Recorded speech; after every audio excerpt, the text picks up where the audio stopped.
Este programa es traído a ustedes por cortesía de Lemus Natural Medicine. Dr. Lemus, más que un médico, un científico privado. Gracias a todos por acompañarnos aquí en La Verdad con Karines Moncada, como siempre, invitándolos a que se suscriban si aún no lo has hecho, a que compartas esta información, este episodio, le des like, comentes y también si quieres contenido exclusivo, pues hazte miembro de nuestro canal aquí en YouTube y también en mis otras redes sociales, en Instagram, por ejemplo, que compartimos informaciones prácticamente que casi que 24 horas al día. Y bueno, hoy el tema es Venezuela, por supuesto. Hoy tengo el honor de contar con uno de los estrategas políticos más influyentes de las últimas décadas en el hemisferio. Se trata de JJ Rendón, el estratega general de campañas presidenciales, gobiernos y manejo de crisis, reconocido como el consultor político número 1 de América Latina y dentro del top 3 mundial por más de 20 años. JJ es un libre pensador directo, ha sido un activista incansable contra el socialismo del siglo XXI y sus redes regionales, siempre actuando por convicción y a su propio riesgo. Ha sido perseguido y asilado político por defender la democracia. Y en esta conversación con JJ Rendón vamos a hablar con él y nos va a compartir sobre su visión estratégica, sobre lo que estamos viviendo a raíz del 3 de enero, sobre el presente y el futuro de Venezuela, hoy en plena transición y con un horizonte que muchos visualizan como un socio estratégico cercano de Estados Unidos para poder, digamos que renacer, ¿no? Como una nueva Venezuela que me parece es absolutamente necesaria. Esto es La Verdad con Karines Moncada.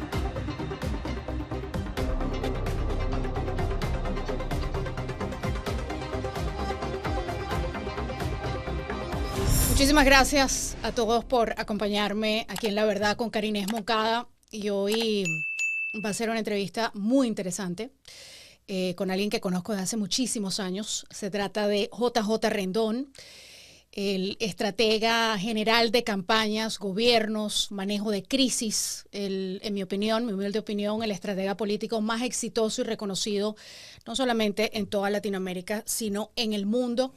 Querido Juan, si bien que lo tuteo es porque son muchos años. ¿Cómo estás? Bien, gracias. Muy honrado de estar contigo y saludos a toda tu audiencia. Gracias a ti por estar con nosotros, porque hay mucho de lo cual quiero conversar contigo. Desde hace ya algún tiempo teníamos esta entrevista pendiente. Juan, el pasado fin de semana se llevó a cabo un evento con la oposición venezolana en Panamá, el cual ha recibido muchas críticas y quisiera comenzar con eso porque es lo más reciente, ¿no? En cuanto al tema venezolano y luego vamos a entrar en materia de lo que está haciendo la administración de los Estados Unidos. Pero el tema de Panamá a muchas personas les ha sorprendido. A mí, honestamente, no me sorprende. A mí me criaron en esa, como las abuelas decían, dime con quién andas y te diré quién eres, ¿no? Y yo siempre he dicho desde hace ya algún tiempo atrás, de que hay que deslastrarse, ¿no? De ciertos factores de la oposición que no han sido positivos, ¿no? Para esta causa venezolana, y tú mejor que nadie la conoces. ¿Cuál es tu opinión en general de lo que ocurrió el pasado fin de semana en Panamá? Bueno, mira, tres cosas. La primera, a mí yo entiendo que algunas de las personas que estaban ahí en algún momento tuvieron un papel relevante. Es decir, eran relativamente o quizás absolutamente propios de la lucha. Hicieron su mejor esfuerzo. Otros en el camino se desdibujaron, se perdieron, se enredaron. Unos lograron explicar o aclarar por qué, o por ejemplo, cómo no estaban vinculados a ciertas cosas o no, y otros no lo lograron. Yo creo que es difícil asumir que solamente el tiempo y el olvido limpia cosas. Cada persona, incluyéndome, tiene que hacer un esfuerzo en su vida para ir superando escollos que van apareciendo. Y si cometiste un error, bueno, lo reconoces, y si hiciste algo, lo aclaras, y si hay una causa jurídica, la llevas a buen término, de manera tal que tengas alguna propiedad cuando vuelves a aparecer a la luz pública. Y que puedas tranquilamente explicar qué pasó. No. Ahí había gente que no ha logrado explicar, que no ha logrado superar, que no ha logrado limpiar, que no ha logrado aclarar. Y en mi trabajo en particular, siempre que pasan o van a pasar o se planean ese tipo de encuentros, mi pregunta es, ¿alguien midió el peso de esta gente en términos de opinión pública? Porque cuando uno los mide, a cualquier político, y no me refiero solo a Panamá, la gente tiene, ¿cómo se llama? Reconocimiento de nombre, después tiene imagen positiva o negativa, después tiene atributos positivos o negativos, y por último tiene algo de votación. Si tú tienes mucho reconocimiento de nombre, altos negativos, atributos negativos atribuidos a tu carácter o a tu persona, por supuesto que tu validez electoral no solamente no es positiva, sino que puede ser lo que llaman algunos en sentido coloquial un efecto submarino, que es que en vez de jalarte como un cepelín, te hunde como un submarino. Es un lastre puesto en el cuello. Ahí en Panamá pasó un poco de todo lo que te acabo de escribir. Falta de cálculo, falta de protocolo, falta de criterio. Me da la impresión de que la gente se sentó como iba entrando y después la foto no tuvo cálculo alguno. Parecía la última cena, Jota. Exacto. Y aparte, yo voy a enfatizar en algo que a mucha gente le molesta. Esto suena a un acto, digamos, pre-elecciones primarias, donde tú te sientas con los diferentes actores de los diferentes partidos y tratas de consensar la candidatura única, qué sé yo. La oposición, esta que estaba ahí sentada, y repito, no les va a gustar, estoy acostumbrado a que no les guste lo que yo diga, así que no me importa que Estás digan en el programa correcto porque no me importa. Entonces, fíjate, es así. lo voy a decir claro, no estamos en elecciones. Si quieren se los traduzco. No estamos en elecciones. Si quieren se los deletreo. No estamos en elecciones.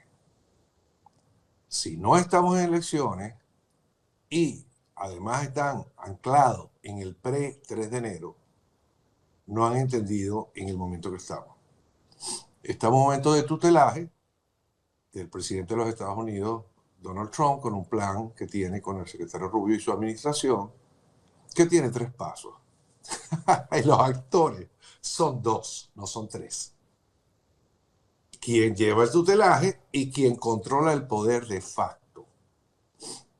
Quien controla el poder de facto tiene la tarea, si quiere sobrevivir políticamente, de desmontar el aparato que montó para dar cabida al bienestar del país económicamente, a la tranquilidad, a lo que se llama pacificación, sí, pacificación es la palabra correcta, para llegar a un proceso de reinstitucionalización que lleve también de paso unas elecciones. Yo he dicho esta frase y la voy a repetir. Las elecciones en circunstancias como la nuestra no se trata solo de lo electoral. Ojalá fuera tan fácil como cambiar una de las declaraciones más desacertadas de Panamá fue decir que lo principal, lo más importante a lograr en este momento es, por ejemplo, cambiar la directiva del Consejo Nacional Electoral. En serio.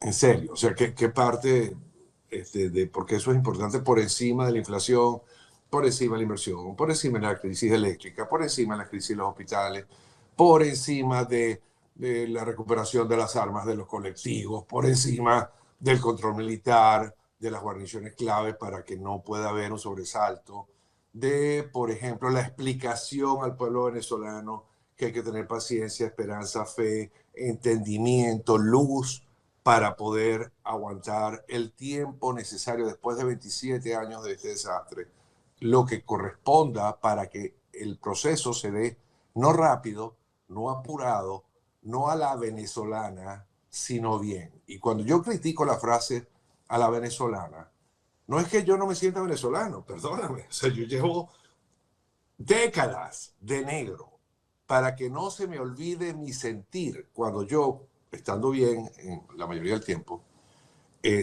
no se me olvide lo que pasa en mi país y continuar en esa lucha. Y prometí que me lo quitaba cuando el régimen cayera, no ha caído todavía completo, o cuando yo me rindiera. Bueno, ninguna de las dos cosas han pasado. Y si seguimos como vamos, a lo mejor no me lo quité nunca. Porque como va la cosa, cuando quieren alterar el proceso de las tres fases del presidente Trump y el secretario Rubio y su administración, lo que vamos es a una etapa de no se sabe a dónde. Termino con lo siguiente. Los Estados Unidos cumple este año 250 años de democracia. 250. O sea, no son 2 días. Y nosotros llevamos 5 repúblicas, ni hablemos de cuántas dictaduras, cuántas revoluciones, guerras fratricidas en el medio.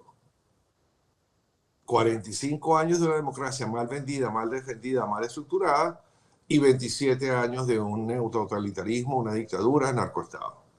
Y entonces a mí me dicen hoy que queremos esta transición, este proceso, a la venezolana. Yo le digo, no, perdóname, yo le quiero a la americana. Porque a la americana, los fundadores de este país, y quiero que sepan la audiencia que yo todavía no soy norteamericano, yo sigo siendo ni siquiera residente, yo soy asilado político. Porque en mi caso particular, darme la residencia es como algo que una papa caliente, que nadie quiere tocar. Yo quiero eso. Yo quiero una gente pensante, como los fundadores de este país, que se sentaron, que se basaron más, mucha gente habla de la ilustración, no. Se basaron en la Biblia, en la tradición judeo-cristiana protestante. Y de ahí armaron esta constitución y estos esquemas de peso, contrapeso, separación de poderes, etcétera, que han aguantado de todo. A mí ese modelo me gusta más que este otro, con los ajustes propios de cada cultura. Es que hay un grupo de venezolanos que durante los 27 años de esta dictadura, al menos a mí me han dicho, qué fácil es opinar desde los Estados Unidos. Tú no tienes derecho a opinar porque tú no vives acá. Ven acá a caminar las calles, a tragar gas del bueno. Bueno, yo he ido a protestar de gratis, he ido a tragar gas del bueno. Y las personas que estamos fuera vemos esto de una manera diferente. Nosotros somos los que no hemos podido votar. Entonces, cuando tú me dices a mí a la venezolana, yo no lo quiero a la venezolana. Porque la venezolana no ha funcionado en 27 años. Yo estoy ni en 45 anteriores. Exactamente. Porque llegamos a los 27 años precisamente por los errores anteriores. Entonces, cuando tú me dices a la venezolana, te digo, ¿a la venezolana cómo? ¿Seguir igual que los últimos 27 años? Claro, porque si tú dijeras, dentro de los 3 planes, de las 3 etapas que hay del tutelaje, con sabor venezolano, con el espíritu venezolano, con la energía venezolana, yo te digo, sí, estoy de acuerdo. Pero si tú me dices que el modelo político, que la forma de armar el rompecabezas de este que se destruyó va a ser a la venezolana, yo te digo, espérate un momentico. Espérate un momentico, déjame ponerte dos ejemplos para tu audiencia. Tennessee es uno de los estados con menor ingreso per cápita, el menor de los 50 estados. La economía de Tennessee es más grande que la de Francia, que la de Italia, que la de España, y te puedo hacer la lista de otros países. Esto funciona. Podemos criticarlo, lo que tú quieras, porque además hay libertad de expresión. Que ese es otro tema que estamos perdiendo. Ahora resulta que si JJ Rendón, Karine Moncada, dice su opinión, tú eres enemiga del proceso. O Somos yo soy enemigo. chavistas, Jota, somos Un chavistas. momentico, entremos en la etapa que viene. La etapa que viene implica respetar, entender, debatir ideas, no atacar personas o el carácter de alguien para dirimir conceptos.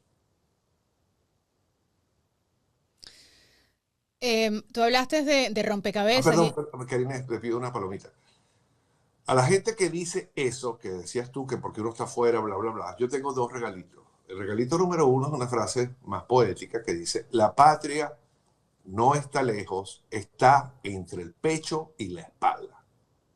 La patria queda donde quede donde esté un venezolano. Esa frase es mía, se la regalo. Número dos. Aquí no estamos en un concurso de quién es más víctima que quién.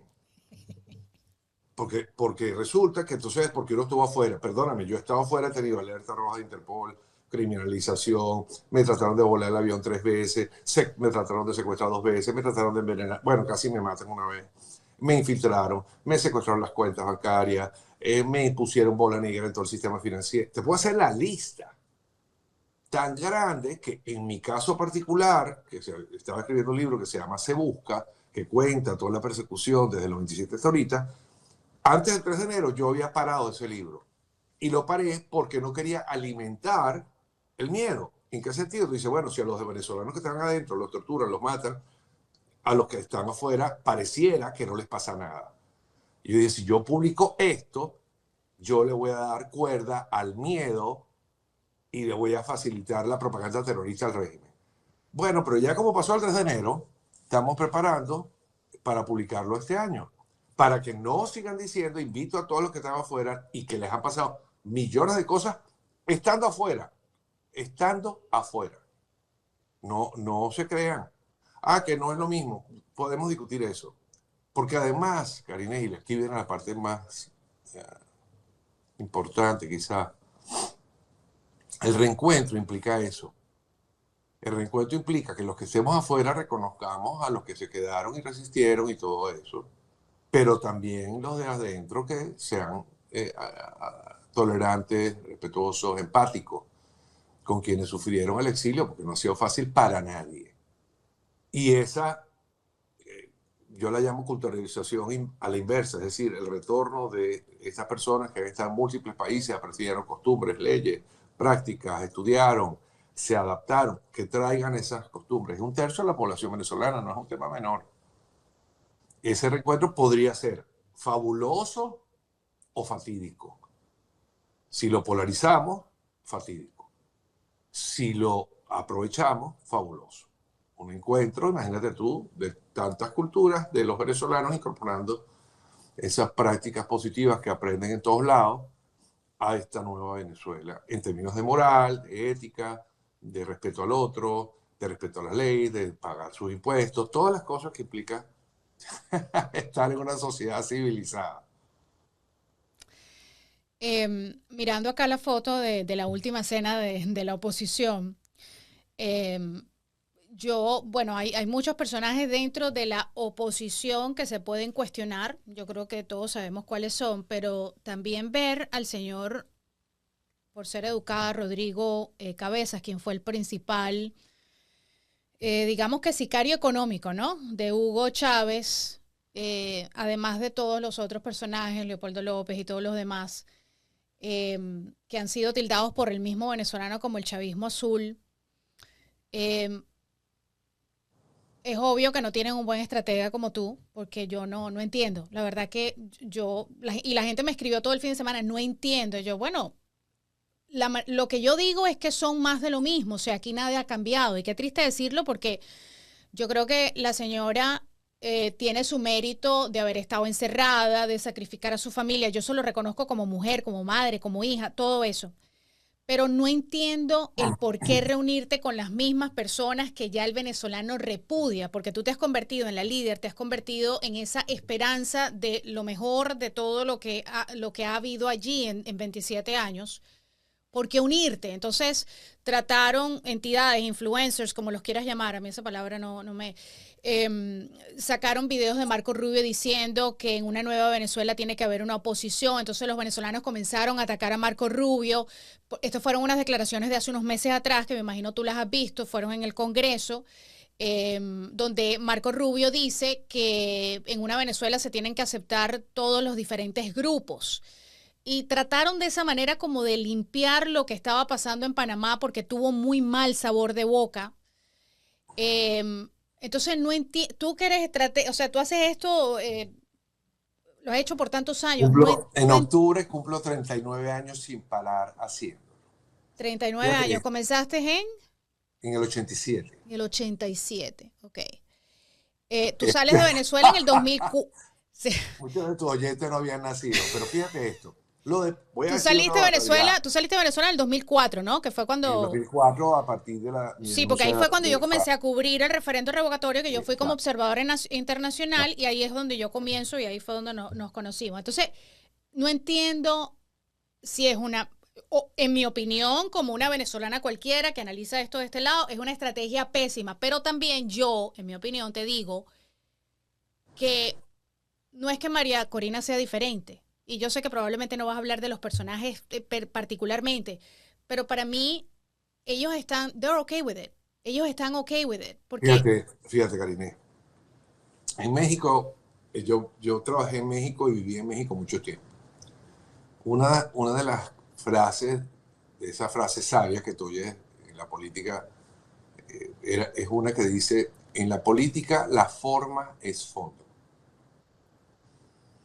En política todo es en alguna medida escénico, ritual y formal, aunque parezca en algunos momentos informal. Supongamos, hagamos este ejercicio por un segundo. Imaginémonos que el interés era sentar puntos, tú sabes, contrarios y demostrar que podías unirte. Bueno, cuando eso se hace, hay maneras de hacer eso. Tú agarras a este señor que no voy a nombrar, que trabajó con Chávez, y él tiene la palabra, y él dice, yo hice este daño, colaboré con este régimen, acepto, hago mi culpa, y por lo tanto, a la luz de este momento de reflexión, después que le pedí perdón a nuestro Señor Jesucristo, yo entiendo ahora que estamos en otro momento, y vengo a poner mi granito de arena para desmontar lo que ayudé a montar. Ah, bueno, tú dices eso, y entonces yo digo, ahora entiendo por qué está el Señor ahí. Y así con cada uno de los que estuvo allí. Si esos rituales, esos pasos, ese cálculo de cómo, porque a veces no es lo que tú quieres decir, Karine, ni lo que tú dices, es lo que el otro entiende. Lo que haces, y también. Es lo que el otro entiende. Entonces, si tú dices una cosa o pretendes decir una cosa y el otro entiende otra, ¿el error en dónde está? ¿En el que entiende o en el que se debe a explicarte bien, hacerte entender? Liderar, en alguna medida, es eso. Hacerte entender. Y eso no creo que ocurrió. Y por más que se trate de justificar la intención, que no voy a caer en eso, porque para eso tendría que meterme en la mente de quién lo organizó, en la mente de quién lo planeó, etcétera, y eso no, yo no soy clarividente todavía. Tendría que entender la forma. Y la forma trajo las consecuencias que trajo, y yo no creo que tenga manera post-evento, por lo menos no fácil, de explicar, corregir y sobre todo hacer control de daño. Hay gente que ha perdido, Karine, 15 puntos, 20 puntos en las encuestas en un día por cosas como esta. Mira lo que le acaba de pasar a Paloma Valencia en la sentada para el cafecito con Fajardo. No lo planearon bien, no lo hicieron bien, Fajardo la destrozó. Él capitaliza para nada, porque lo que hizo fue un juego de 0-0. O sea, él no va a subir por eso, pero la terminó de hundir a ella. o le afectó muchísimo. No sé si la terminó de hundir, pero yo creo que le afectó. Entonces, todo al final en este tipo de circunstancias tan difíciles en las que estamos tiene que hacerse con sumo cuidado. Sí, yo creo que no. En materia de la oposición, yo no creo que ellos. Yo creo que ellos están como desesperados, así lo veo yo, están desesperados por no perder la efervescencia, por no perder la popularidad, si lo podemos decir de alguna manera, pero están cometiendo errores terribles donde se ve el desespero, por ejemplo, estarte burlando del presidente, la única persona que dijo voy a mirar a Venezuela, voy a mirar a Sudamérica, voy a desplegar a toda millones de dólares, toda la fuerza militar, voy a sacar a este señor, la ñapa voy a sacar a la esposa. Claro, imagínate esto. Gracias a ti estoy libre y te voy a llamar pelucón, o sea. Imagínate si eso se dice en público.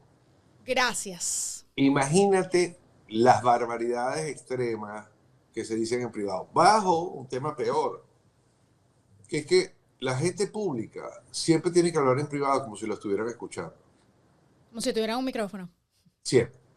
Porque al final alguien te puede estar grabando, alguien puede tener intervenido tu teléfono y cualquier cosa que implique, suene, por ejemplo, a ilegalidad, aunque no sea necesariamente ilegal, inmediatamente tú tienes que, en una conversación telefónica, decir, hey, si tú estás implicando tal cosa, ten cuidado porque yo ese juego no lo juego o lo que sea, en el acto. Entonces, los que creen que comunicarse por WhatsApp, por Signal, que resulta que las grandes potencias no tienen ningún mecanismo para tener grabado todo lo que hablaron en Oslo, en los pasillos, y todo lo que hablan cada vez que hablan en privado. Eso no existe. Entonces, aquí hay registro diario de todo lo que pasa en público y de las otras cosas que para eso están las agencias de inteligencia. Para hacer inteligencia. No es que, intervenciones ilegales. No, no, no, ese es su trabajo. Es un tema de seguridad nacional. Ellos están en Venezuela en una circunstancia muy particular y tienen que estar informados de lo que está pasando. Y aparte, después, la disculpa es peor y después hace una cosa peor todavía, que es que básicamente reconoce que no hable con los norteamericanos.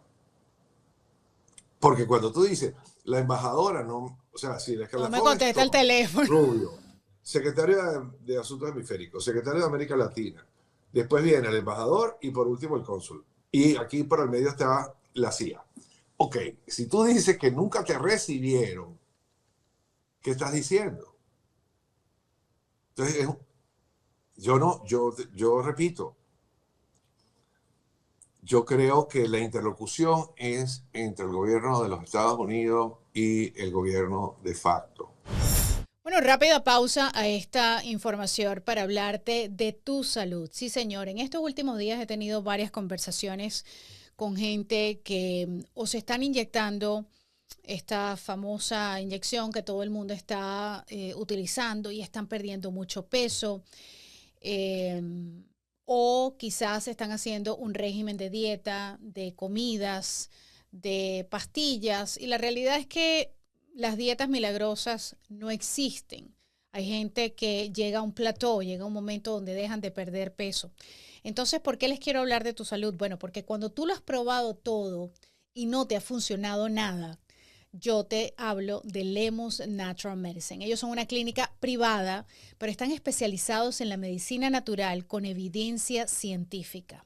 Y esto no es nada más para personas que quieran perder peso, esto es para personas que hormonalmente saben que están descontrolados, si tienes fibromas, si no puedes dormir bien, si no puedes quedar en estado, la simple migraña que muchas personas dicen es el estrés, es falta de sueño. Bueno, no, esos pueden ser factores que contribuyen, pero no es la causa original, ¿verdad?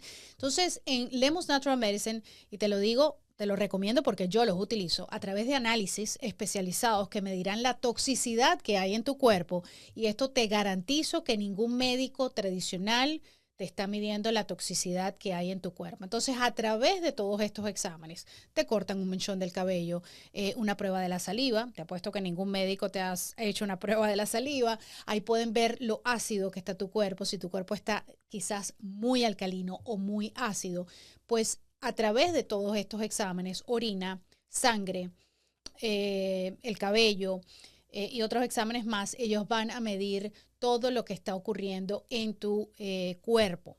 Y por ahí van a determinar cuál es la causa original de cualquier cosa que tú estés padeciendo, desde diabetes, falta de sueño, falta de energía, cualquier cosa. Así que te invito a que llames al 305-223-7393. La primera consulta no tiene costo. Menciona que vienes de parte de este programa, de parte de Karines Moncada. Yo llevo años recomendándolos porque no solamente yo lo he utilizado, lo estoy utilizando, sino que mi familia, incluso mi hija, que come extremadamente saludable, ella necesita sus minerales, ella necesita los minerales que los toma en la agua. Así que cualquier niño, en el agua que ella toma sus minerales que son necesarios. A veces no te dicen, te dicen tómate un multivitamínico y eso no es lo que resuelve el problema. Así que a través de Lemos Natural Medicine, los remedios naturales están muy por encima de los fármacos tradicionales. La naturaleza, la homeopatía y la experiencia del doctor Michael Lemius se conjugan para buscar alternativas a los químicos de los fármacos. Si tú quieres dejar los fármacos a un lado, es posible. Por eso te invito a que llames al doctor Lemius al 305-223-7393. Ahí puedes encontrar el QR code y vas a utilizar, ¿qué van a utilizar? Bueno, suplementos naturales, van a utilizar alimentos de tu propia cocina, dependiendo de tu tipo de sangre, qué puedes comer, qué no puedes comer. La lista es larguísima de lo que puedes comer, así que no hay excusa. Si sufres de presión arterial, dolores de cabeza, artritis, insomnio, cansancio, llama de mi parte y no te vas a arrepentir. Tu salud va a mejorar, pero no solamente eso, sino que vas a dejar de ser esclavo de las pastillas. Lemos Natural Medicine, Karines te lo recomienda. Creo que el momento de los demás, incluido yo, es aportar a las 3 fases del presidente Trump y del secretario Rubio y la administración completa. El que pueda hacer eso, hágalo. ¿Cómo lo hace? No, va y se toma la foto. No es un tema de foto, ni es un tema de ir a llevar cosas para decir. No, hay correos electrónicos que estos señores leen. Hay cargos y organigramas donde tú tienes acceso, cualquier ciudadano puede escribir. Quieres, puedes llevar correspondencia a la embajada, lo que tú quieras. Y las leen y las toman en cuenta. Y las contestan. Entonces, decir, me reuní, fui y tal, estuve, querer tomarse la foto, eso lo hemos hecho los venezolanos desde hace 1000 años. Y aquí lo que dicen de eso es que fastidio con esta gente, nunca trae nada, lo que quiere es la foto y hacernos perder tiempo.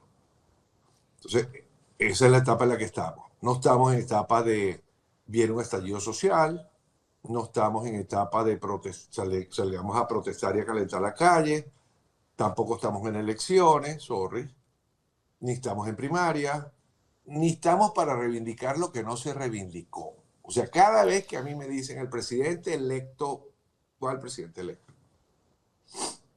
¿Cuál? Entonces, Donald Trump tenía razón cuando dijo el 4 de enero, o el 3 de enero, sí, fue el 3 de enero, cuando dijo el 3 de enero que María Corina era una muy buena persona, pero que no estaba lista porque la situación no estaba preparada para que nadie más tomara posesión. Básicamente lo que él quiso decir, porque es que la verdad es que las traducciones tampoco ayudan y el conocimiento intercultural tampoco ayuda. Presidente No, y que también solo los inteligentes, me he dado cuenta de esto, a mí me parece simple, me parece extremadamente sencillo entender a Donald Trump. Neoyorquino, pero empresario, políticamente incorrecto, dice, ¿por qué yo voy a tratar contigo, Karines, si tú no controlas ni a los colectivos, ni a los militares, ni al poder de facto, ni sabes dónde están los iraníes, ni los cubanos, ni nadie?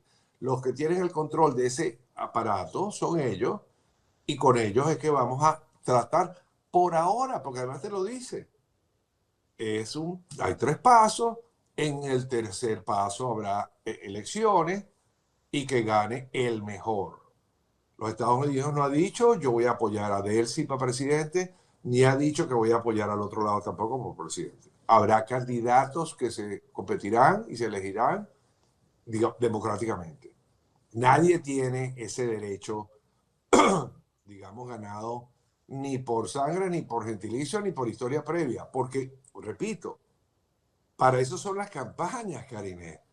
Es que fácil es decir, bueno, yo hice una elección hace 3 años, el 28 de julio, nosotros la ganamos, suponte que eso fue así, asumamos que fue así, sacamos el no sé cuánto por ciento de los votos, por lo tanto, nosotros estamos listos y ganamos mañana por la mañana. No, así no funciona esto.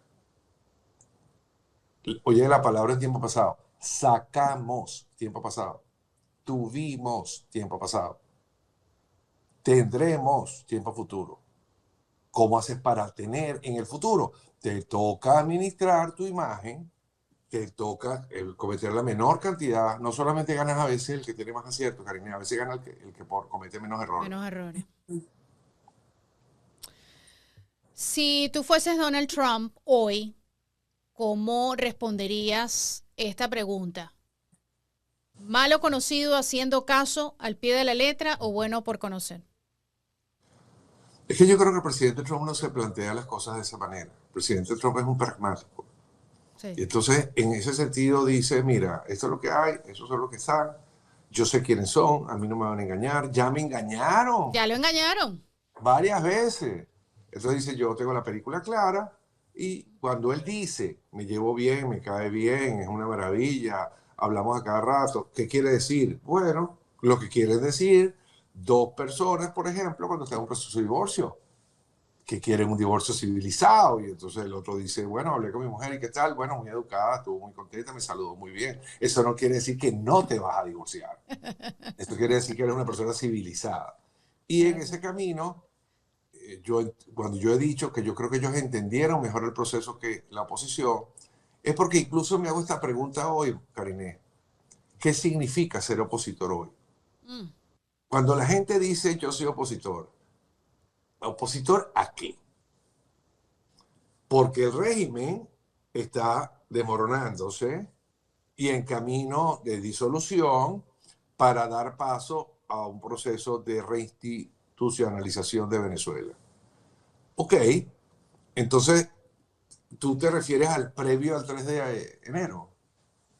Porque yo en este momento no me considero opositor, déjame decirte.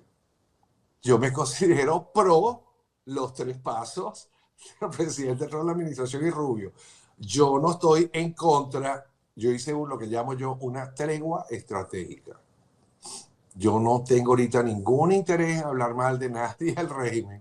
Yo quiero, como dicen al enemigo puente de plata, yo quiero que los que vayan ante la justicia tengan, fíjate, debido proceso, abogados. ¿Por qué? Porque yo no quiero, como dice mucho, hay que matarlos, descuartizar. No, yo No, hay no me que quiero tienen que parecer a pagar. ellos. Yo no me quiero parecer a ellos. Yo quiero, es más, te lo voy a poner peor. Si uno de ellos tuviera una situación donde no tuviera debido proceso en una Venezuela del futuro, yo defendería sus derechos humanos. Porque yo creo que parte de lo que viene es la reestructuración de un renacimiento incluso cívico, espiritual, moral, ético de nosotros. Y el odio es mal consejero. El deseo de revancha es mal consejero. La justicia es otra cosa. Ah, usted robó. Bueno, pues eso está en los tribunales. ¿Cuáles tribunales? ¿Estos tribunales? No. Hay que hacer los que son. Y hay que supervisar que sean. Hay que ver que la gente se aproba y que haga las cosas correctamente. ¿Eso va a pasar de un día para otro? No creo. No creo. El tema de la transición es un tema que la gente definitivamente ya yo he dado por hecho que no entiende. O sea, a mí me encantan hacer con mi hija los rompecabezas, me fascinan. Nos sentamos un día y hacemos 20 rompecabezas o 10 o lo que sea, dependiendo de la edad, ¿no? Unos más difíciles que otros. Y yo veo, y tú lo has dicho, ¿no? Que la transición es como un rompecabezas. Y es un proceso. Es un proceso. No o sea, un evento. Tú no puedes, y por eso yo le digo a la gente, votar por la izquierda es votar para traer el cáncer, que crea una metástasis, y luego es muy difícil erradicar el cáncer. Claro. Entonces, tú no puedes pretender que en 4 meses tú vas a resolver 27 años de desastre, donde no solamente una persona se benefició, aquí hubo tentáculo, aquí todo el mundo se benefició, están por todo el mundo regados. Entonces, sí, pensar en tu cabeza que en 27 años, tú en 4 meses ya vas a resolver todo porque llegó a los Estados Unidos, las cosas no son así. O sea, no es solamente el tema electoral. Sí, no, y pensar de manera, para mi gusto, irresponsable, que si tú presionas, lo aceleras. Yo no estoy apurado, ni creo que debamos estar apurados. Y la gente dirá, bueno, pero tú no estás pasando hambre, así no se te va la luz. No, no, no, no. Pero yo sí, estratega, he estado en N cantidad de países y cada vez que las cosas se hacen apuradas o mal hechas, terminan mal. Yo no quiero que haya en el futuro una regresión a un estado de autoritarismo del lado que sea, déjame decirte. O sea, yo quiero democracia plena. Y si la izquierda a veces prevalece es culpa de todos nosotros, porque si ellos logran comunicar bien o convencer o persuadir, es porque nosotros no hemos hecho la tarea bien hecha. Eh, lo otro, mira, yo a veces en privado, creo que no lo he hecho en público, pongo el siguiente ejemplo. Con gente que son expertos, amigos, gente seria, en términos de transiciones y estudio de las transiciones, etc. Yo les digo lo siguiente. Imagínate que es una pareja que tiene una relación terrible. Hay una canción de Rubén Blades que se llama Silencios, que dice, están sentados, están tomándose un café, sentados sin saber por qué, sin tema para conversar, ya no saben ni de qué hablar. Se quieren, pero no hay amor, se odian, sí que haya rencor. Se buscan y huyen a la vez y el silencio, ¿no? Óigala, no es la canción más famosa de Rubén Blades, pero explica perfectamente en qué momento internamente, antes de que alguien incluso lo diga, una relación se acabó. El venezolano hoy no está a favor del régimen, estamos claros. El régimen no tiene el poder que tenía para continuar como estaba, estamos claros. Cuando se dice transición y se dice proceso y no evento, la pregunta que yo me hago es ¿cuándo inicia un divorcio? ¿Cuando firmas el papel? ¿Cuándo se consuma? ¿O cuando yo no hablas más? ¿O cuando ya no hay amor? ¿O cuando te mudas de casa? ¿O cuando introduces la separación de cuerpos? ¿O cuando te firma el otro la carta donde acepta que se van a divorciar? ¿O cuando van a la conciliación? ¿O cuando hablan los abogados? ¿O cuando llegan a un acuerdo antes de firmar el divorcio definitivo? Todo eso es como lo que tú nombrabas de rompecabezas. Entonces, para mí, la transición empezó incluso antes del 3 de enero. Los pininos, los primeros pasos se han venido dando desde hace años, desde la denuncia, desde el reclamo, etc. Eso fue, digamos, desmoronando, oxidando el sistema. Y el golpe magistral lo da los Estados Unidos, que es el que hace el quiebre. Bueno, ese es el momento del divorcio, del inicio del proceso. Negar eso es una tontería y peor todavía, Karen, decir que el único mérito de la administración es el 3 de enero y que de aquí para adelante nos toca a nosotros como si nosotros tuviéramos el 3 de enero o que nosotros vamos a liberar Nicaragua y Cuba, perdóname, perdóname. No pudimos, y me incluyo. Yo era de los promotores de la salida a la fuerza y dije que había que capturar a Maduro, sacar los 12 villas náuticas y presentarlo ante la justicia aquí. Y por supuesto, yo no soy de los que tiene prohibición de salida, yo soy peor, yo tengo prohibición de entrada. Y a mí la amnistía no me la van a aplicar y me pidieron extradición 14 veces en no sé cuántos países. Bueno, todavía estamos de pie. La gran pregunta ¿es solo ese el mérito? No. A mí me consta, repito, que hay un plan bien hecho, con gente seria atrás.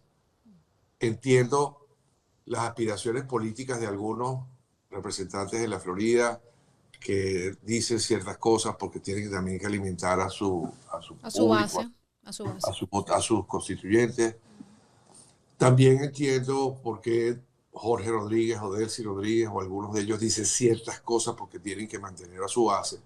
Y también entiendo por qué de este lado se dicen ciertas cosas, del lado de lo que se llama oposición, de que las elecciones ya, que el 97% de la venezolaninidad quiere elecciones.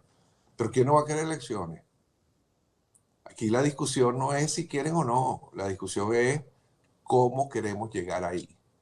Desordenado, con el aparato intacto, con posibilidades de regresión, sin que se resuelvan unos problemas fundamentales de los venezolanos en el camino. Porque decir, aquí no habrá inversión, aquí no habrá nada, aquí no habrá estabilidad, aquí no hay vida, mientras no haya elecciones, es casi desconocer algo bien importante. Durante 27 años hubo empresas, personas, servicios en Venezuela que sobrevivieron y aguantaron la presencia del régimen. ¿Qué hacemos? Suspendemos toda actividad económica, legal, jurídica, de todo tipo mientras no haya elecciones. O peor, desconocemos al régimen, decimos que es de facto, decimos que es ilegítimo, decimos que todo lo que haga no tiene validez y entonces, mira, devolvamos los presos políticos otra vez para la cárcel. Porque resulta que este régimen no tiene la autoridad para ejercer ningún tipo de función. O soltemos al Esequibo, que nadie nos represente. O no vayamos al Fondo Monetario. O te puedo hacer la lista. Entonces, este grupo va a tener que tomar, o un gobierno, digamos, una junta de gobierno, que es posible que ocurra. Una junta de transición, como se ha hecho en el pasado. No electa, designada, y entonces volvemos al punto. Bueno, pero es que las partes, repito, las partes de esta transición puede ser la comunidad internacional y los Estados Unidos con el régimen. Porque todos los demás de la llamada oposición tendrán que jugar y ganarse sus puestos electoralmente cuando haya elecciones. No antes, no después. Aquí no hay títulos nobiliarios que se te otorgan porque lograste ABC. Aquí todos hemos sido luchados por esto y yo no creo que tenga ningún derecho más allá de haber luchado nada, ni siquiera eso. Yo nunca hice nada para que nadie me agradeciera nada.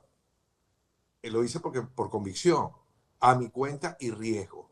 Entonces, mira, estos señores están de hecho, hay un tutelaje y que siga el tutelaje de la mejor manera posible y nos lleve a una democracia donde todos podamos dirimir nuestra diferencia de manera civilizada y con libertad. Hace como un mes yo hice, 2 meses, hice un programa con Ana María Díaz. Sí, yo sé que... Ella trabajó en el Consejo Nacional Electoral, sí. Fue despedida por Jorge Rodríguez en su momento. Uh-huh. Y ella trajo las gacetas oficiales y casualmente hablamos de que Alex Saab de todo lo que se ha investigado, Alex Saab no aparecía en la Gaceta Oficial. Eso no significa que no estaba, simplemente que no se había encontrado. Hay un grupo de personas y no se había encontrado, ¿no? Y estábamos hablando de la necesidad de algo que yo vengo hablando desde el referendo revocatorio, porque estuve allí de observadora y vi exactamente cómo comenzó todo esto del fraude electrónico y todo lo demás. Que en aquel momento nadie nos hacía caso. Entonces, hacer un censo, limpiar el padrón electoral. Cambiar el ID. Cambiar el ID. La cédula tiene que ser una cédula segura, no este papelito que cualquiera imprime en su casa. Exacto.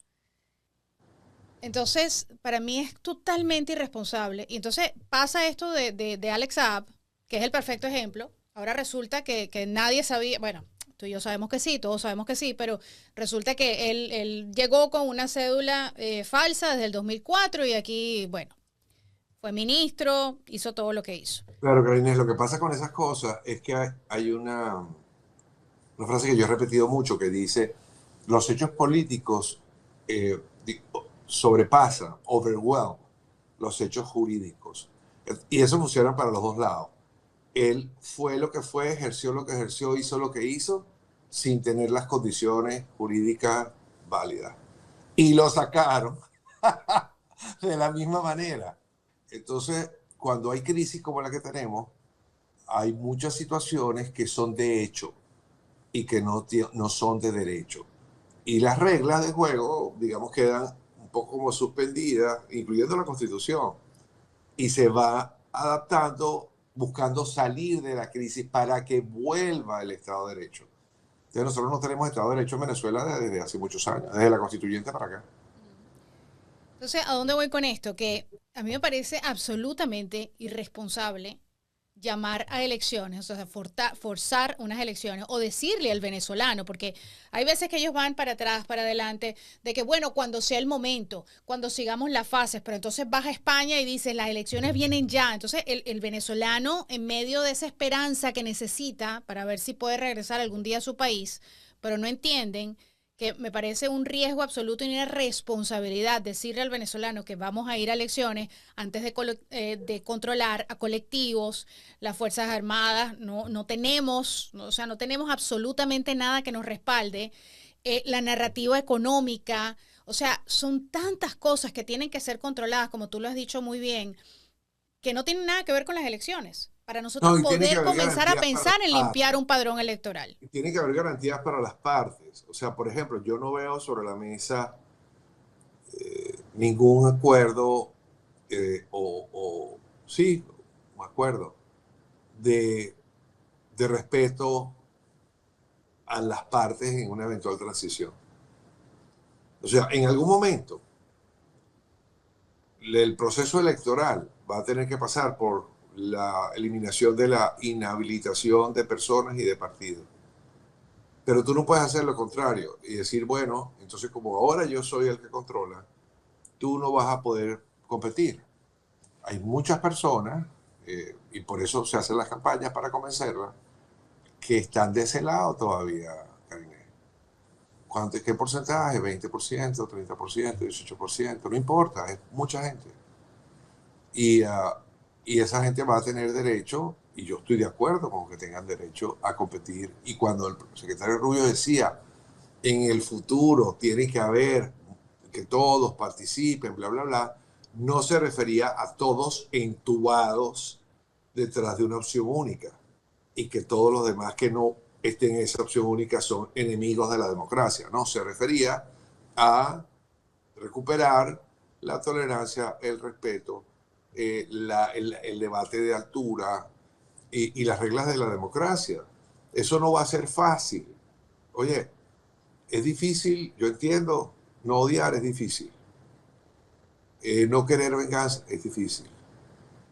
Lograr poner uno sus intereses personales por debajo de los intereses del país o sus intereses electorales por debajo de los intereses del país no es fácil. Pero lo primero que hay que hacer, y lo voy a decir a la venezolana, es tomarse una pastillita de Ubicatex de 500 miligramos 3 veces al día. Porque, y se me cayó la cédula para los oyentes, yo busqué qué es eso de Ubicatex de 500. Significa entender que el discurso de víctima, el discurso de opositor radical, el discurso de vamos contra todo, acaba el 3 de enero.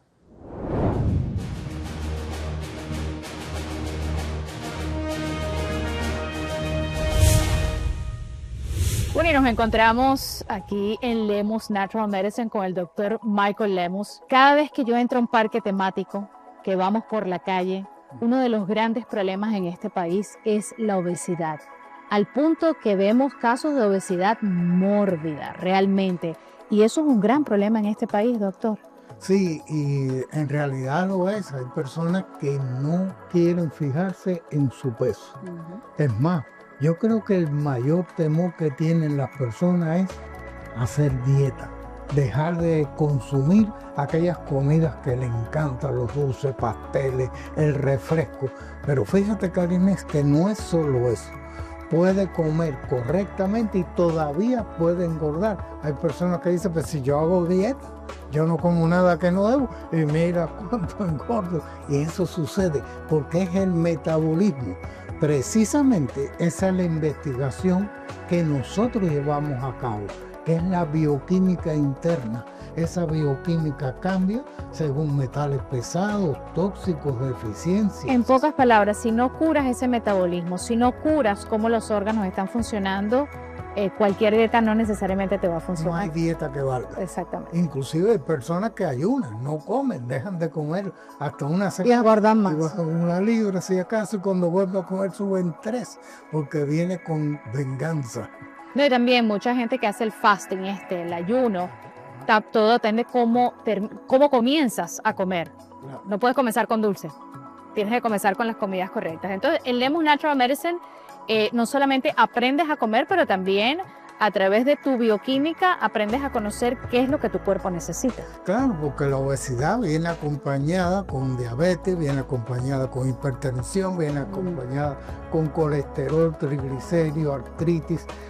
Hay veces un conjunto de problemas, no es solo uno, no solo la diabetes. Diabetes es uno de los tantos. Con Lemus Natural y nuestro equipo en los laboratorios podemos ver el motivo por el cual el paciente se encuentra en esa circunstancia y revertir por completo esa situación. Toda mi familia, clientes de Lemus Natural Medicine, y también tienen citas por Zoom, así que los esperamos. La información en pantalla. Lemus Natural Medicine. Dr. Lemus, más que un médico, un científico privado.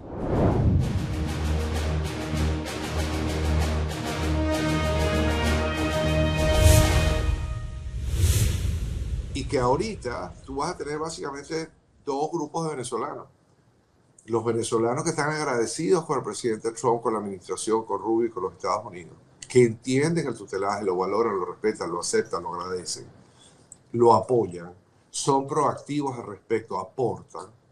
Y otro grupo de venezolanos que hacen una pataleta, un berrinche de queremos esto ya. Es que no hay luz. Espérate, son 27 años. Han pasado 120 días. Lo único que hicieron bien fue la operación. No. Yo declaré el jueves, este jueves pasado, en una entrevista. Cuando me preguntaban, bueno, ¿será que el presidente Trump se olvidó de nosotros? Y les dije, a ver, déjenme recordarles algo fácil. La flota sigue allí. No está completa. Y parece que me oyeron porque trajeron a Nimitz al minuto siguiente, el portaaviones. El mismo presidente que está custodiando el tutelaje en Venezuela es el mismo que recontrabombardeó Irán.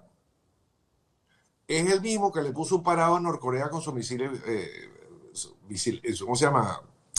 Sus misiles modernos, estos que tienen, que son transoceánicos. El mismo que fue y habló con China. El mismo que sigue llevando muchísimos procesos en el planeta. Con el mismo secretario de Estado. Y por cosas de la vida, a los 2 días hicieron el simulacro. Iba a decir. Y digo simulacro. El mismo que llegó el Southern Command completo. Claro, eso es una muestra de aquí estamos. Aquí seguimos y no nos estamos yendo, nos estamos reforzando. Ojalá entendiéramos eso. Y ojalá entendiéramos que dentro del derecho internacional actual, todo ese discurso neocolonialista de que los Estados Unidos se va a quedar con Venezuela, eso no existe. No es posible. Estados Unidos está haciendo un ejercicio nuevo de cambio político, sin botas en el terreno, sin derramamiento de sangre, sin destruir todo, Brillante. como hicieron en otros países, sin ¿cómo se llama? Sangre, derramamiento de sangre, sin guerras civiles. Bueno, señores, a mí hasta ahora este experimento, si lo quieren llamar así, me gusta y me gusta mucho. A mí también.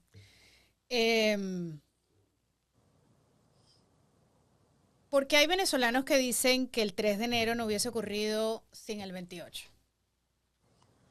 Yo no estoy tan de acuerdo con eso. No, yo tampoco. Yo te diría Trump viene con ganas de no, hacer algo en Venezuela desde la pasada presidencia, o sea que lo yo del diría que es 28... desconocer el proceso. La verdad cruel es que cuando hubo la presidencia interina y yo era el estratega de la crisis, de manejo de crisis, ad honorem, por cierto, por mi bolsillo, por mi cuenta, no porque soy guaidocista, sino porque siempre apoyé a quien sea que estuvo liderando en ese momento el proceso.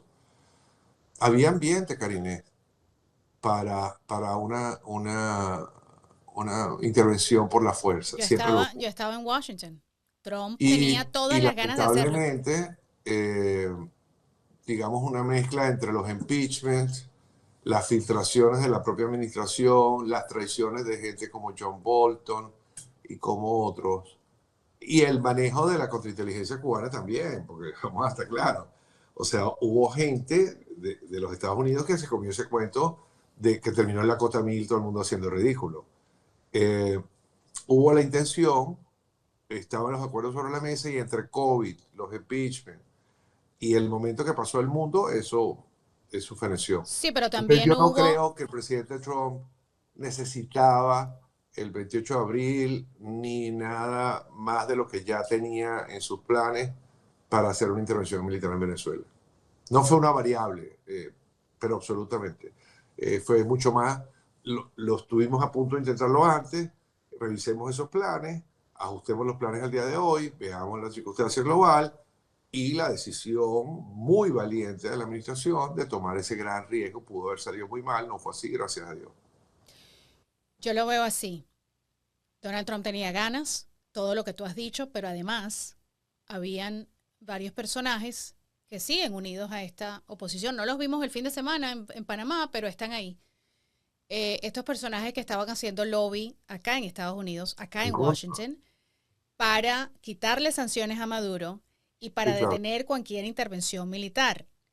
Y eso definitivamente, o sea, tenía un costo político para Trump en ese momento. Él dijo, déjame soltar esto porque no me está trayendo absolutamente nada. Y entonces en la segunda vuelta él dijo, ¿sabes qué? Esto lo voy a hacer a la americana sin los factores de oposición. Así lo veo yo. Es que no hacía falta, Karine. Hay gente que dice, pero ¿por qué si tiene un calendario no lo hacen público? Bueno, yo te voy a decir por qué. Porque todos los calendarios, todos los planes, todas las cosas que los norteamericanos en su momento compartieron, todas se filtraron, todas se sabotearon y terminó Estados Unidos haciendo el ridículo por haber confiado. Entonces ahorita es un criterio mucho más sano, diría yo. No es que confío de Pedro o desconfío de Luis. No. No hablo. Ejecuto. No comento. Pasan las cosas. Execute. Claro, nadie se esperaba lo de Saab la semana pasada. ¿Te parece que tuviéramos como dos realidades? La realidad de apuremos el proceso y la realidad de, ay, se llevaron al examen, ay, el simulacro, ay, pasó tal cosa. O sea, no es fácil. Y hace poquito estaban discutiendo que si lo de los abogados de Maduro, no sé qué, le acaban de meter otro indictment en el sur, el distrito sur de la Florida, otro más a Maduro. O sea, yo no tengo ninguna duda que Maduro no va a salir en su vida de la cárcel. No, se molestaron, los venezolanos estaban molestos. Proceso y que tenga los mejores abogados del mundo. Por eso yo me contenté cuando apareció la plata de los abogados. Pues dije, bueno, ahí no van a tener excusa de que no tuvieron abogados. Porque lo que el juez no quería era que le pusiera un abogado de poca monta del gobierno, y esa fuera la excusa para anular el juicio. Eso no va a pasar. Exactamente. Sí, mucha gente se molestó porque iban a utilizar la plata de los venezolanos, pero mira, si en algún momento se debe utilizar la plata de los venezolanos, y suena feo, ¿no? Pero si en algún momento se tiene que utilizar es para esto, precisamente. Y además habría que estudiar jurídicamente en qué momento esa plata pasó de quién a quién, porque hubo platas decomisadas que están en el Tesoro de los Estados Unidos y que están reguladas por los FARC. De hecho, hubo mucha de esa plata que se usó en otros momentos para otras cosas, entonces no tendría nada de raro, porque es plata ya decomisada, que es la voluntad de Estados Unidos devolvérsela eventualmente después a Venezuela para una reconstrucción, pero para los efectos prácticos, si aquí habían dinero corrupto y los Estados Unidos los retuvo, esa plata técnicamente ya no es venezolana. Si se la quieren devolver para que la pasen por el Banco Central y la paguen en los abogados o como sea, ya esa es otra historia. ¿Tú crees que el 28 de julio, el 29, se debió llamar la gente a la calle a cobrar? Yo creo que no había ambiente desde hace mucho rato y que nosotros, y por eso insisto en agradecerle a la administración, entramos en un proceso previo al 28 y posterior al 28 de gran efecto de lo que llaman la indefensión aprendida. Ellos pasaron de grandes volúmenes de represión, de prisión, de tortura, a bajar los volúmenes para exponerlos más. Y esa exposición que muchas veces nosotros mismos denunciando apoyamos sobre lo que ellos le hacen a la gente, alimenta el miedo. Y eso llevó a que yo no creo que había ambiente, y que una de las razones por las que probablemente no tomaron esa decisión es porque sintieron que no había ambiente para un llamado a la calle, tanto como no hubo ambiente recientemente. O sea, a mí que me sigan diciendo que la supermarcha del 1 de mayo eso no pasó, que las protestas recientes son multitudinarias, eso tampoco pasó. Yo tengo estudios y los estudios dicen que en Venezuela la gente quiere cambio, quiere esperanza, pero también quiere paz y tranquilidad. La gente no quiere volver a un estado de conflictividad, de excesiva polarización, de violencia y de miedo. Tan es así que están empezando a descubrir vivir sin tanto miedo.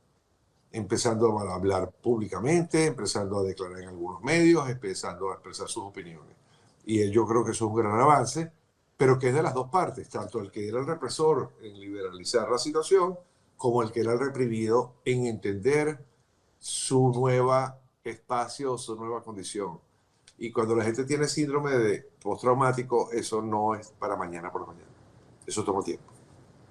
De los dos lados.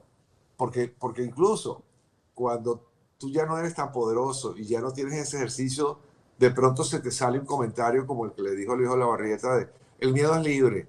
Sí, pero a Lavarrieta no le pasó nada. ¿Sí me expliqué? Fue una frase. O de este lado hace un comentario racista y en vez de disculparse, porque estamos en otra etapa, y esos comentarios racistas en parte fueron los que llevaron a la polarización previa a Chávez, que no los debemos volver a rescatar. Es decir, el acto de la Carlota la dejaron como novia de pueblo. Bueno, ¿qué quieres decir tú con eso? ¿Tú sabes cuántos pueblos hay en Venezuela? ¿Tú sabes cuántas mujeres podrían sentirse ofendidas porque tú las llames novia de pueblo? Yo creo que nosotros deberíamos execrar de nuestro vocabulario, de nuestras frases, cualquier frase que rescate el sentido racista, clasista, no importa, y no lo excuso veniendo de donde venga. No me lo excuso. Creo que deberíamos buscar, decirle criminales a algunos, es válido porque es un hecho objetivo. Corruptos es objetivo. Narcos es objetivo, sobre todo si ya está sentenciado o si está procesado. De resto, ineptos es objetivo. Incapaces es objetivo. Otra frase que ni siquiera las quiero nombrar, no me parece que son parte de un discurso que ya no debemos tener. Por ejemplo, la frase alacrán. ¿Qué van a hacer con esa frase? Porque esa va a ser divertida. Porque en este proceso, entonces el Panamá es parte del alacranato, pregunto. No sé. Lo que quiero decir, la palabra oposición toca revisarla. La palabra alacrán toca revisarla. La palabra incluso régimen. Va a haber un momento donde no va a haber régimen, Karimé. Va a haber partidos compitiendo. Ajá. Les vamos a sacar la cara a lo que hicieron, pero bueno, claro. Uno no puede dejar que la memoria se borre tan rápido. Y ellos también van a hacer lo mismo. Bueno, yo también espero que en ese proceso haya campañas también positivas, propositivas, etcétera, donde escuchemos a todos. Y cuando me refiero a todos, me refiero a la gente, no me refiero a los partidos. Mira, no hay nada más bonito en política que la legitimación por la base, Karine. No hay nada más bonito que cuando tú vas de abajo hacia arriba, no de arriba hacia abajo. Trump, uno de sus grandes éxitos, es que construyó su coalición de abajo hacia arriba. Y cuando los de arriba se le alzan, les pasa una aplanadora. Horrible, por cierto, porque tiene legitimidad en sus bases. Le han dicho de todo, lo han atacado de todas las maneras, no han podido derruir la base. ¿Por qué? Porque la armó sólida, fue a todos los pueblos, habló con todo el mundo, escuchó con todo el mundo, y eso ayuda. No es solamente hablar, también es escuchar. Pasó lo del 2020 y él, en vez de quedarse en su casa, que podía hacerlo, se fue a hacer campaña. Es que es increíble. Si tú sacas la cuenta de cuánta gente visitó, cuántos lugares fue, cuántas llamadas tomó, o sea, es un monstruo de trabajo. Increíble. Es un monstruo político sin haber sido político. Y yo no estoy seguro si hoy recorrer barriadas hablando es lo correcto. Yo creo que nosotros vamos a entrar a una etapa de reconstrucción del tejido social donde vamos a tener que reorganizar grupos, personas que no son solamente partidos, en todas las áreas, en el deporte, en la cultura, en la educación, en las empresas, para poder armar una nueva venezolanidad. Yo creo, puedo estar equivocada, tú eres el experto, yo creo que no hay madurez política a pesar de los 27 años. Sí, pero decía Ortega y Gasset, el hombre es lo que es y lo que son sus circunstancias. En estos momentos críticos es donde aparece gente que uno no se espera y que logra rescatar o representar lo que la gente busca. yo no creo que la gente esté buscando, el pueblo venezolano, ni venganza, ni revancha, ni conflicto, ni explosión social. Creo que la gente está en un proceso, no necesariamente pasar la página completamente, pero sí un proceso de ver cómo aprovechamos esta oportunidad que nos da la administración, cómo acompañamos el proceso y cómo nos damos pasitos después de estos 27 años mientras esto ocurre. Pero es que yo, o sea, lo que yo no veo es, cuando yo hablo de la madurez política, me refiero a que tenemos una posición en donde la gente cada día está criticando más y con toda la razón. Yo en lo particular no confío en ella. Yo como venezolana no confío en ella. Para mí es más de lo mismo. Además, una María Corina en Estados Unidos es una socialdemócrata, o sea, es del Partido Demócrata, no es del Partido Republicano. Yo creo que Venezuela necesita una reconstrucción, como dices tú, del tejido social, pero necesita una reconstrucción de lo que es una verdadera república, una verdadera democracia. El venezolano sale de Venezuela y viene acá a votar por lo mismo que les causó el desmadre y el desastre en Venezuela. Entonces creo que no han madurado. Y yo desafortunadamente creo que si en Venezuela pones figuras de social derecha, social izquierda, siguen votando por lo mismo. O sea, y cuando sale meramente una persona, por muy pequeñita, que es al estilo Trump, al estilo conservador, o que tiene unas ideas más radicales de que, hey, hay que respetar la luz roja, hay que hacer las cosas como son, tienes que pagar los impuestos, tienes que hacer, lo atacan o los atacan y quieren Sí, eso está desaparecerlo. pasando, pero también pasa mucho, Karinés, que hay grupos que arrancan como minoría con muchísimos ataques. Yo en este momento o sea, yo pasé de la mayoría a la minoría. La mayoría era la mayoría opositora. ¿Por qué? Y Porque estás apoyando el ahora 3 de estoy en la enero. minoría pro Trump, pro Rubio, pro Tres Pasos, y ¿cómo se llama esto? Y con calma, y no tengo apuro electoral, y tregua estratégica, y confiemos, y tengamos esperanza, y tengamos paciencia, no es momento de ser víctimas, ya la justicia llegará, o sea, las instituciones se irán armando en su momento. Esa postura que hoy es minoritaria, porque además no solamente que son demócratas, es que odian al presidente Trump. Lo odian, visceral, estomacalmente. ¿Por qué? Y se quedan pegados en la retórica. Te voy a poner un ejemplo divertido que a lo mejor tú misma sin querer o alguien cercano en alguna entrevista habrá caído. El tema del Estado 51. No sé si lo tenías ahí en tus preguntas, si quieres me espero. Aquí está, no te me adelantes. Entonces no me adelanto. Entonces, lo que te quiero decir es que los grupos minoritarios después, con el tiempo, la gente va entendiendo, va comparando y termina apareciendo. Si la gente vota por unos socialistas o una gente de ultraizquierda o una gente mala para tu país, es responsabilidad de nosotros también por no haberlos convencido. Entonces, así como hay unos que están corriendo para lo electoral, habrá otros que deberíamos estar corriendo pensando en cuáles son las ideas que uno quiere promover hacia adelante, desde todos los puntos de vista. O sea, a mí, por ejemplo, el tema de la venezolanidad como tal, más allá de la directiva nueva del Consejo Electoral, me preocupa muchísimo.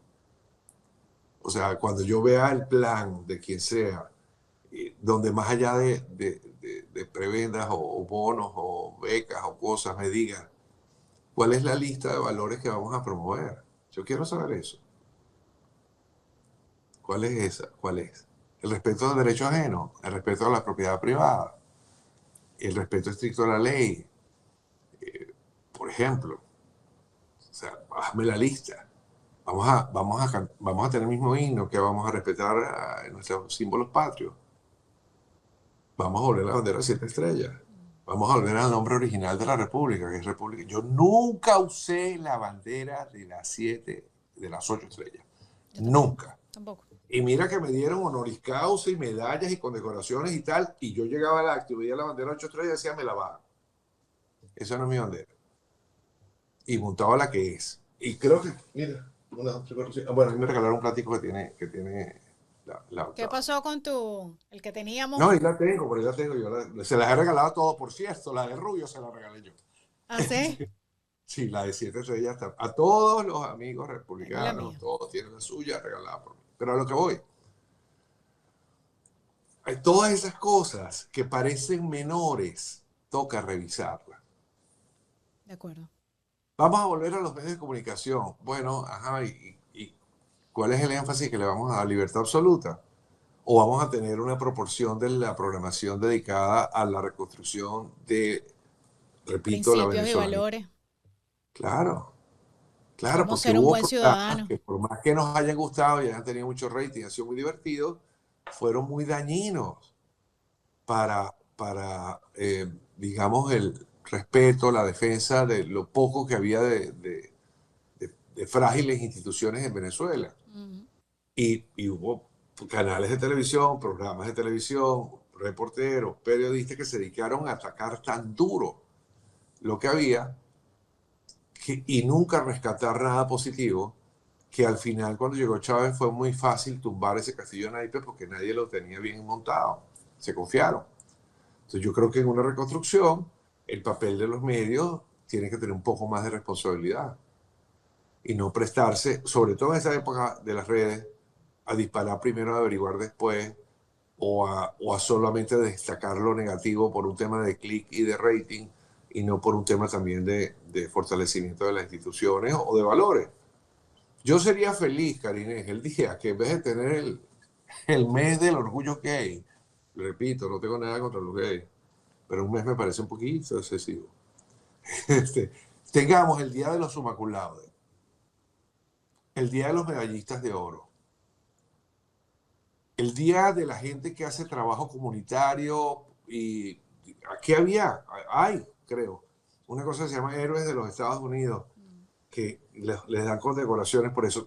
¿Tú sabías que en Venezuela ya ni siquiera la medalla del mérito al trabajo se entrega? Desde hace 1000 años. Que esa era una cosa que la gente tenía. Que si yo paso tantos años trabajando en tal lugar y tal, me da la de bronce, después tal de primera clase, tercera clase, segunda clase. Las medallas incluso más importantes de la nación se prostituyeron. Se la dieron a terroristas, a delincuentes. La espada del libertador se la dieron a Gaddafi. Entonces, es muy sabroso hablar solo de economía o hablar solo de inversión. Esa parte yo te diría que es más fácil. Yo quisiera discutir cómo vamos también, aparte de lo económico, aparte de lo energético, a inducir un proceso de reconstrucción espiritual, ético, moral, educacional, venezolanista, de respeto y de amor hacia Venezuela, desde el pre-kinder para arriba.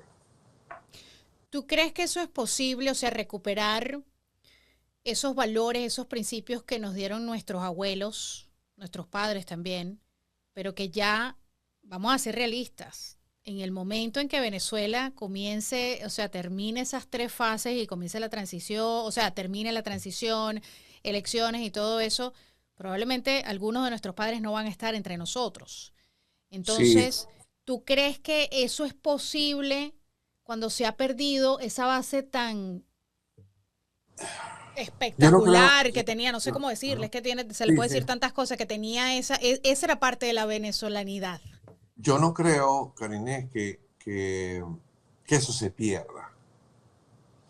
Yo creo que se desdibuja, se transpone, pero que es un tema de naturaleza humana. Yo creo que la gente, en la medida, nadie va a preferir hablarse a gritos a discutir con cierto respeto. Pero tienes que verlo como ejemplo. Y los líderes hacen eso, tienen que dar ejemplo. Para eso está, como te decía, la función de los educadores, de los padres. O sea, tiene que haber un gran movimiento nacional para que eso pase. Yo no es que creo que hay que volver al pasado, a lo mejor algunas cosas habrá que actualizarlas. Los muchachos de hoy son mucho más independientes, mucho menos obedientes, mucho menos dóciles que lo que eran antes. Bueno, ¿cómo logramos un balance sin que eso signifique irrespeto a los padres o desconocimiento de la autoridad de los padres? ¿Cómo volvemos a la racionalidad?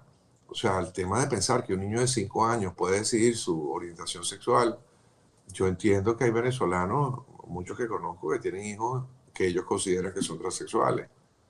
Yo en mi mente los consideraría que tenían un problema psicológico que lo debieron haber atendido, porque yo cuando tenía 5 años quise ser bombero, policía, astronauta, te voy a hacer la lista, explorador, de cueva, espeleólogo, me gustaban los insectos. Entonces, te puedo hacer la lista de todas las cosas que yo quería hacer entre los 5 y los 11, 12 años.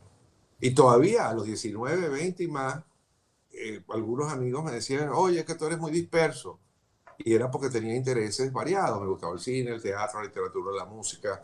Yo leía, era nerd. Entonces la gente decía, este muchacho nunca va a prosperar en nada porque está todo disperso. Y en mi caso particular, esa diversidad fue lo que me dio la consistencia para poder hacer una cosa tan compleja como es la actividad de la estrategia política y los gobiernos. Yo sí creo que eso está ahí, Karine. No, mejor dicho, no es que creo, no tengo duda de que ese espíritu está ahí porque los humanos lo tenemos. Basta la motivación para dirigir, canalizar esa bondad intrínseca hacia una regla de juego nueva. Y la gente se adapta súper rápido. Y si eso no fuera así, te voy a poner 3 ejemplos rápidos. Tú has ido a Washington durante los Cherry Blossom. Bueno, esos Cherry Blossom, esos árboles, cerezos floreados, se los regaló Japón a los Estados Unidos. Después de 2 superbombas atómicas, después de Pearl Harbor. El principal aliado comercial de los Estados Unidos hoy es Japón. Y el principal defensor de Japón, el aliado militar de Japón, aparte de comercial, es los Estados Unidos. Yo te podría decir que muchísimos de los embajadores, cónsules y cuerpos diplomáticos y de muchos empresarios israelíes, judíos, en el mundo manejan Mercedes-Benz, que es una marca simbólica de los alemanes. Y ya eso pasó, la gente supera cosas. Y eso yo creo que es válido. Yo creo que es válido. Yo creo que seguir... Y eso yo creo que también ha fallado aquí. O sea, que aquí la gente sigue hablando, por ejemplo, del tema de la reparación. Cuando tuvieron un presidente de color, tuvieron un secretario de Estado de color, cuando tienen artistas que son súper famosos, deportistas. Yo creo que el racismo en los Estados Unidos en general no es el gran tema. Aunque existan dejos como los hay en todas partes. O sea, nadie puede decir que en Japón hoy no hay una tendencia a discriminar a los extranjeros. Pero cuando analizas el por qué, no es por el color de la piel. Es porque no se asimilan, porque no hablan la lengua, porque no respetan la ley, porque ensucian las calles, porque molestan las costumbres. Entonces la gente de ahí dice, no, así no quiero migración. No me gusta. Claro. Bueno, y con esto cerramos esta primera parte de este episodio con JJ Rendón. Y muchos dirán, me he quedado con ganas de más o todavía tengo preguntas. Bueno, por eso, para no hacerlo esto muy largo, vamos a hacer una segunda parte. Así que te invito el jueves en este segundo episodio donde seguimos hablando sin filtros en el tema más polémico, uno de los temas que he visto tanto en las redes sociales y que aún incluso me han pedido mucho que hable sobre el tema. Y quiero hablarlo con JJ porque me parece que es la persona más adecuada, ¿no?, en este momento para hablar de esto, y es si puede Venezuela convertirse en el estado 51 de Estados Unidos. Sé que muchos allá afuera lo hacen por clics, lo hacen por likes, por generar controversia, pero la realidad es que hay cosas que no podemos negar y no se puede estar vendiendo humo, ¿verdad? Pero bueno, eso lo vamos a conversar con JJ, a ver qué de cierto, si existe o no esta posibilidad. Él nos va a dar su visión directa sobre esta posibilidad. Además, ¿qué necesita la oposición para no ser piedra de tranca para esta administración actual aquí en los Estados Unidos? ¿Y qué debe hacer el venezolano de a pie? Que sé que están desesperados, pero todo tiene su tiempo. Y también vamos a conversar de Colombia, donde en estos días se define el rumbo de las elecciones presidenciales del 2026. Así que los espero, no dejen de acompañarme este jueves a las 10 de la noche aquí en nuestro canal de YouTube, La Verdad con Karine Moncada. Que Dios los bendiga. Este programa fue traído a ustedes por cortesía de Lemus Natural Medicine. Dr. Lemus, más que un médico, un científico privado.